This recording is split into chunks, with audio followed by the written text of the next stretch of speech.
Noël approche et il est venu le temps de faire ses cadeaux.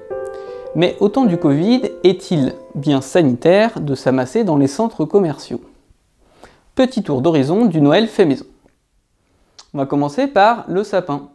Plutôt que d'en acheter un en plastique qui vient de l'autre côté du globe, ou d'un sapin naturel plus écologique mais qui va se retrouver 1 mois et demi plus tard sur la chaussée, voici le sapin en palette.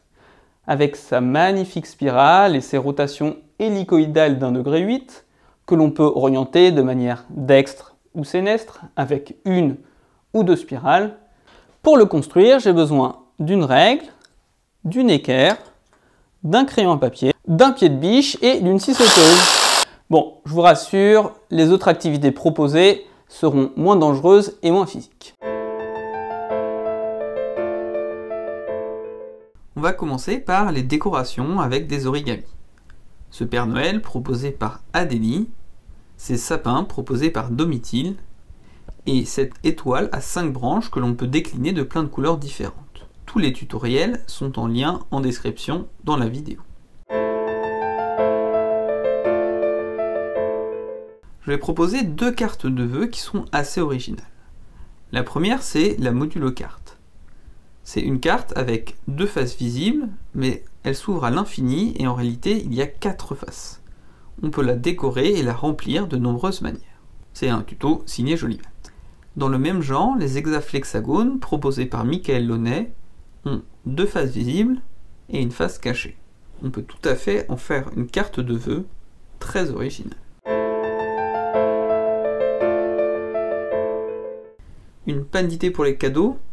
Bien, on peut construire des casse-têtes pour sa petite sœur ou son grand-oncle. Je vais en proposer 3. Les 3 étoiles de Lindgren, c'est un casse-tête méconnu de niveau intermédiaire avec des étoiles, c'est l'époque. Le tuto est sur la vidéo de Jolimat correspondant. Les pentaminos, c'est un jeu très vaste qui ressemble un peu au tangram avec des formes à la Tetris. Le plan et le jeu est en accès libre sur jolimat.fr. Un casse-tête très facile mais très esthétique. Le squelette de l'icosaèdre. Avec 3 bouts de carton décorés, il fera son effet sur le sapin.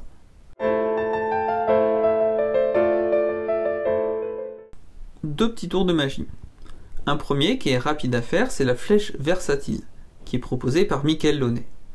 Elle part à droite, à droite, à droite, mais quand on la secoue, elle part à droite, à gauche, à droite, à gauche. Rigolo et facile à refaire.